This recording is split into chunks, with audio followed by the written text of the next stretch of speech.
Hello friends, welcome back to management mantra by doctor Barkha Gupta. कैसे हैं आप सब? जैसा आप जानते हैं कि अब जून का एग्जाम आने वाला है, तो जून के एग्जाम के लिए हमारे पास अप्रोक्सीमेटली 50 to 60 डेज है। इन्हीं के अंदर हमें अपनी तैयारी जो है वो कंप्लीट करनी है। तो ऐसा क्या करें कि हमारी तैयारी जो है वो बेहतर से बेहतर हो जाए और बहुत ही कम समय पर हम अच्छे मार्क्स स्कोर कर जाए, या हमारा जो टारगेट है हम उसे अचीव कर सके। उसके लिए हम क्या कर सकते हैं, तो उसी को लेकर मैं आज यहाँ पर आपको कुछ पॉइंट्स बता रही हूँ। इनको बहुत ध्यान से सुनिएगा, बहुत कोशिश कीजिएगा कि हर एक चीज को नोट डाउन कर लो, जिससे कि अपने आने वाले एग्जाम के लिए आप बहुत बेहतरीन तरीके से तैयारी करके जाएं और जो भी मिस्टेक हमसे हुई है ना वो दोबारा से रिपीट हो ही ना। ठीक है, तो कुछ भी वीडियो को सुनने से पहले आपको ना एक चीज अपने माइंड में बिठानी पड़ेगी, वो ये कि जो चाहते हो उसको आप अचीव करके रहोगे। ठीक है ना। द थिंग इज दैट कि सबसे पहले आप अपने आप पर यकीन रखो कि यस मैं ये कर सकता हूं। अगर आपने इस चीज को फोकस कर लिया है तभी आप जो पॉइंट्स मैं बताऊंगी उनको आप फॉलो कर पाओगे, अदरवाइज नहीं कर पाओगे। तो पहला तो जो टारगेट आपने सोच रखा है उस टारगेट को अचीव करना है, यही दिमाग में आपके रहना चाहिए। चलिए अभी मैं आपको बताती हूँ कि देखो सिलेबस बहुत वास्ट है। इट्स नॉट पॉसिबल कि 2 मंथ्स में आप अपना पूरा की पूरा सिलेबस कंप्लीट कर सको, ये पॉसिबल है ही नहीं है। और जैसा कि आप देख रहे हो कि अभी जो पैटर्न आ रहा है उस पैटर्न के अकॉर्डिंग तो बहुत ही इन डेप्थ क्वेश्चंस आप लोगों से पूछे जाते हैं। तो ऐसा भी नहीं है कि खाली ओवरव्यू पढ़ लिया और काम खत्म हो गया, वो भी नहीं हो सकता है। तो क्या किया जाए? तो किया ऐसा जाए कि अब हमको यहाँ पर स्मार्ट स्टडी करनी पड़ेगी। मैं वैसे भी हमेशा कहती हूँ कि जब भी कुछ पढ़ने बैठते हो ना तो स्मार्टली पढ़ोगे तो कम समय पे ज्यादा काम कर पाओगे। ठीक है ना। सिलेबस बहुत सारा है, हमने क्या किया कि भाई जो जो इजी था वो हमने पढ़ लिया और फिर हम कहने लगे कि यार मैंने तो पूरा पढ़ के आए। क्या फर्क पड़ेगा इससे? कोई फर्क नहीं पड़ेगा। इजी क्या है उस तरफ नहीं जाना है, क्या एग्जाम में आता है उस तरफ जाना है। 10 क्वेश्चन में से हमें पता है कि 5 क्वेश्चन ऐसे हैं जो हर साल रिपीट होते हैं, टफ है लेकिन वो हर साल रिपीट होते हैं। हमने उन 5 को छोड़ दिया, लेकिन जो 5 इजी वाले थे वो हमने कर लिए। फिर क्या मतलब निकला? पढ़ाई तो करी लेकिन अननेसेसरी की पढ़ाई करी है, जो जरूरी था वो नहीं किया हुआ है। तो थिंक इज दैट कि जो रिपीटेटिव को हमारे जो होते हैं, लाइक जो रिपीटेड फॉर्म में हमारे जो टॉपिक आते हैं उनकी इन डेप्थ स्टडी बहुत ज्यादा जरूरी हो जाती है। उन टॉपिक को नोट डाउन करना बहुत ज्यादा जरूरी होता है। तो यानी कि आप सबसे पहला काम यही कीजिए कि अपना जो भी टारगेट आपको डिसाइड करना है उसके पहले अपनी उन टॉपिक की लिस्ट बनाइए जो रिपीट फॉर्म में आ रहे हैं। अब ये कैसे बनाएं? ये बनाएंगे हम पीवाईक्यूज की हेल्प से।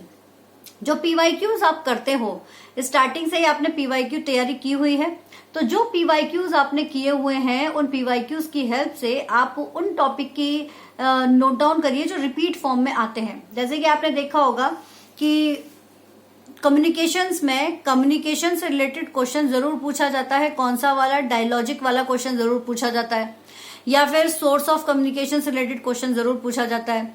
कम्युनिकेशन को टीचिंग के साथ में इन्वॉल्व करके कुछ क्वेश्चंस पूछे जाते हैं। रिसर्च में टाइप्स ऑफ रिसर्च के ऊपर क्वेश्चन जरूर पूछा जाता है। तो जब ये टॉपिक हमें पता ही है तो हम इनको क्यों ना पढ़े, है ना। Experimental research, expose factor research, हमें पता है कि इनके ऊपर टॉपिक हर साल ही पूछे जाते हैं। तो हायर एजुकेशन में करंट से रिलेटेड क्वेश्चन जरूर पूछे जाते हैं। मूक हो गया, स्वयं प्रभा हो गया, इनसे रिलेटेड क्वेश्चन हर साल पूछे जा रहे हैं। तो इन टॉपिक की एक लिस्ट आप अपने आप यूनिट वाइज तैयार कीजिए। यूनिट वाइज तैयार करने के बाद इनको ज्यादा फोकस करिए, इन डेप्थ स्टडी इनकी कीजिए। इवन करंट कुछ मिलता है तो उसको भी पढ़िए, बहुत ज्यादा जरूरी है ये। ठीक है, अब एक तो ये हो गया। दूसरी बात आपकी ये आती है कि जैसे आपको क्या करना है ना, पूरा सिलेबस के पीछे मत भागिए। कोशिश कीजिए कि जो टॉपिक आपको बहुत अच्छे से आते हैं, लाइक 70% टॉपिक ऐसे हैं जिनको आप बहुत अच्छे से कर सकते हो, तो आप उन 70% को फोकस करिए, 30% को भूल जाइए। जैसे कि मैं मैनेजमेंट पढ़ाती हूँ तो मैनेजमेंट में बच्चे कहते हैं कि मैम जो न्यूमेरिकल पार्ट है वो हमारे से नहीं हो पाता है। नहीं हो पाता है, कोई बात नहीं है। हर क्वेश्चन के 2 मार्क्स मिलते हैं। ठीक है, तो आपसे जो बन पाता है कम से कम उसको तो कर लो, क्योंकि अब समय कम है। और जिसको भूल रहे हो उसको टोटली भूल जाओ, लेकिन जो पढ़ रहे हो उसको ऐसे पढ़ो कि उससे कोई आपसे नींद में उठ के भी पूछ ले तो आपसे बन जाए कि ये क्या चीज है। ठीक है, आपने थ्योरेटिकल आपने पढ़ी हुई है, थ्योरेटिकल मान लीजिए आपने अपनी थ्योरी तैयार की हुई है। ठीक है ना। पेपर 1 में थ्योरी के काफी सारे चैप्टर्स है, आपका कम्युनिकेशन हो गया, आईटी आपका आईसीटी हो गया, आपका रिसर्च हो गया, टीचिंग एप्टीट्यूड हो गया, इन्वायरमेंट हो गया, या हायर एजुकेशन हो गया, ये सारी की सारी यूनिट्स आपकी कौन सी हैं? ये सारी की सारी आपकी थियोरेटिकल है। पेपर 2 की अगर मैं बात करूं तो पेपर 2 में भी जैसे आप जानते हो कि मैनेजमेंट में पढ़ाती हूँ, तो मैनेजमेंट में आपने देखा कि सिर्फ 2 यूनिट ऐसी हैं जो कि आपकी न्यूमेरिकल बेस्ड यूनिट है, और बाकी की सारी जो यूनिट है they all are the theoretical unit. तो अगर आपको लगता है कि इनमें से 10 की 10 यूनिट में से कोई 2 यूनिट ऐसी हैं जो आपके कप ऑफ टी नहीं है, तो कोई बात नहीं है भाई, उसको साइड में कर दो, क्योंकि अब इतना टाइम नहीं है कि आप उसको लेकर घोटो बैठ के, नहीं है इतना टाइम, उसको साइड कर दो। क्या करो कि जो मेरे को आता है बस उसको लो और उसको इतने अच्छे से पढ़ो कि बस अब मुझे करना ही है।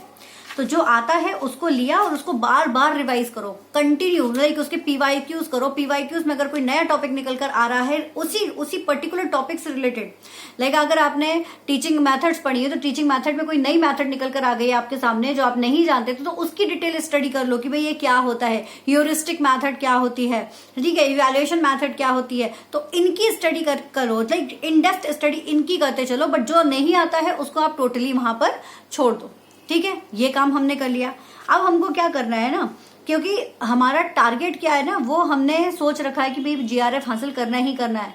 इस बार बच्चों का रिजल्ट जो है वो कुछ नंबर से रह गया, उसका मेन कारण क्या था उसको पता करना सबसे ज्यादा जरूरी है। चलो इस पर मैं आपसे बाद में डिस्कस करूंगी, अभी ये सोचो कि करना क्या है। तो एक तो ये टास्क आपको करना है, इसके अलावा क्या करना है, इसके अलावा पेपर 1 एंड पेपर 2 में भी जैसे मैंने कहा कि क्वांटिटेटिव और क्वालिटेटिव दोनों ही पार्ट है, तो जिसमें आप कंफर्टेबल है आप उसको ज्यादा से ज्यादा प्रेफरेंस दीजिए और उसको ज्यादा से ज्यादा प्रैक्टिस कीजिए, ठीक है। लाइक आपको लगता है कि डीआई आपका बहुत अच्छा, न्यूमेरिकल बहुत आसानी से हो जाते हैं, गो विद दैट, उसको ज्यादा से ज्यादा फोकस करो। उससे क्या होगा कि आप आसानी से लाइक कॉन्फिडेंस आपका क्रिएट होगा। पीवाईक्यूज में ज्यादा से ज्यादा सॉल्व करने की कोशिश कीजिए। अब करना क्या है, सच मुझे बताना, आप में से कितने लोग ऐसे हैं जिन्होंने एग्जाम की तैयारी के लिए कम से कम 3 से 4 बार रिवीजन किया होगा? कितने लोग हैं? जिन्होंने क्लियर किया मैं उनकी बात नहीं कर रही, जिन्होंने क्लियर नहीं किया मैं उनकी बात कर रही हूँ। तो भाई ये बहुत जरूरी है। हम कहते हैं हमने तैयारी बहुत करी है, लेकिन तैयारी करने का तरीका भी जो होता है ना वो भी मैटर करता है। तो आपने क्या तरीका रखा है उसको भी मैटर करता है। अगर वो तरीका कहीं ना कहीं आपको अभी तक सक्सेस नहीं ले जा रहा है, यानी कहीं ना कहीं कोई ना कोई लूप होल है, उस लूप होल को पहचानो, वो बहुत ज्यादा जरूरी है। नाउ अब क्या है, आपने एक रिपीटेशन वाला जो मैंने फंडा कहा है कि रिपीटेशन आपको करना ही करना है, रिवीजन आपको करना ही करना है, क्योंकि देखो ना सेम सिलेबस होता है।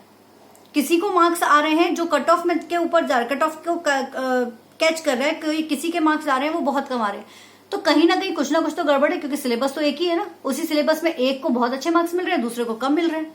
तो दैट मीन्स कि जो पास वाले हैं उनकी स्ट्रेटेजी को पकड़कर उसको फोकस करना ज्यादा जरूरी है।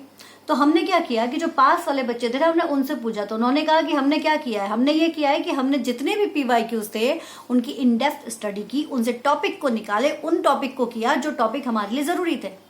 हमने क्या किया कि हमने डेडिकेशन के साथ में, फुल फोकस के साथ में एग्जाम से पहले एग्जाम दिया। This is are the next study.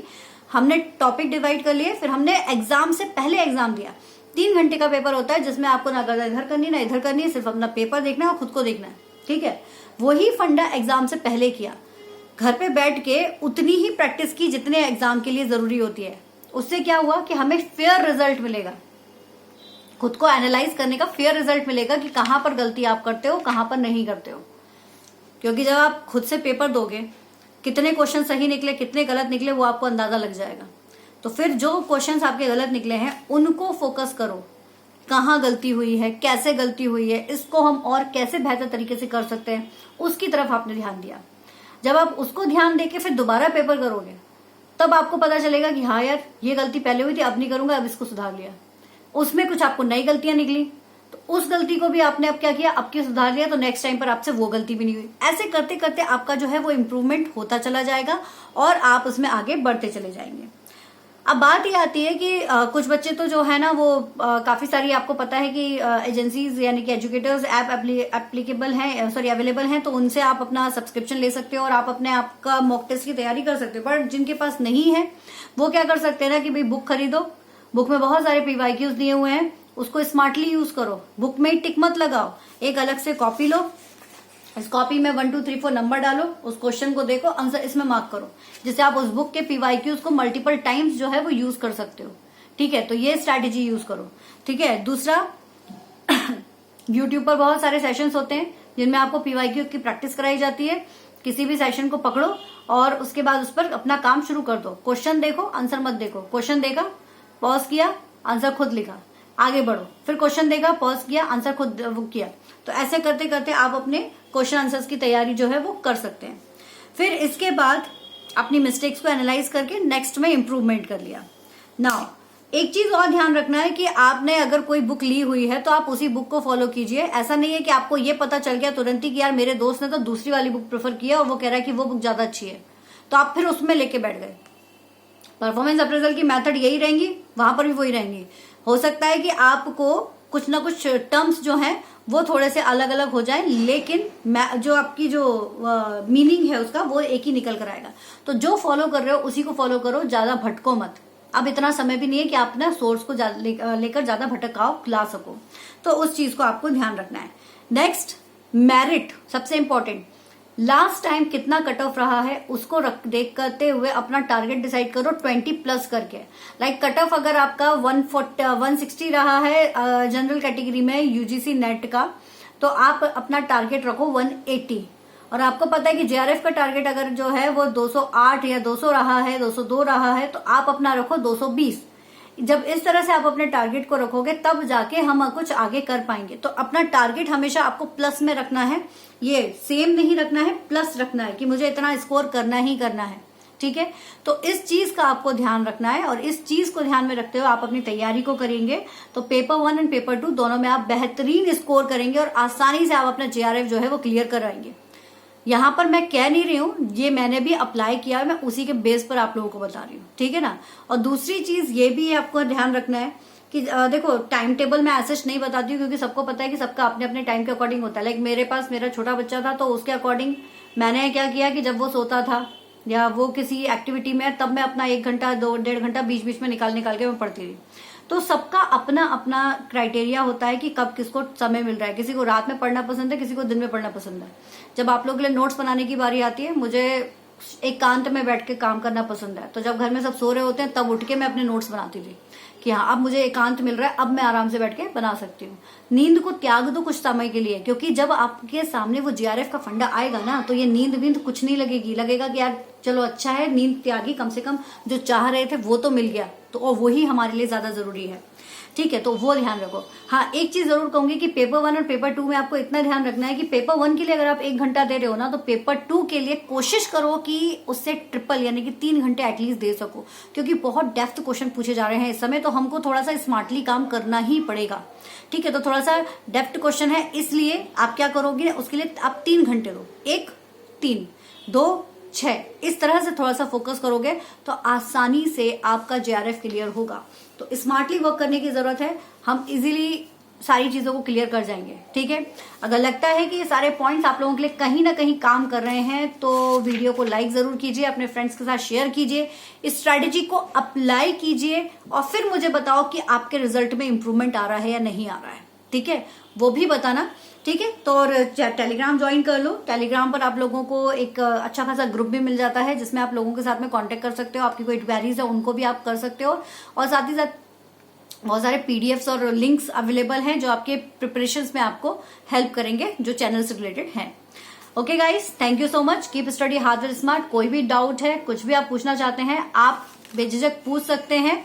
ठीक है, बस अपने ऊपर भरोसा रखो और अपने टारगेट ध्यान रखो कि बस ये मुझे अचीव करना है। और एक सबसे इंपॉर्टेंट चीज, जैसा मैंने कहा कि भाई ये सोच के चलो कि अभी अगर थोड़ी सी मेहनत ज्यादा कर ली ना तो उसके बाद जो खुशी मिलती है ना सारी थकान अपने आप मिट जाती है। सिर्फ आप ही के लिए नहीं, आपके पेरेंट्स के फेस पर भी या फिर आपके साथ जो भी आपके अपने हैं उनके फेस पर भी। तो बस इस चीज को ध्यान में रख के अपनी तैयारी करो, डेफिनेटली कुछ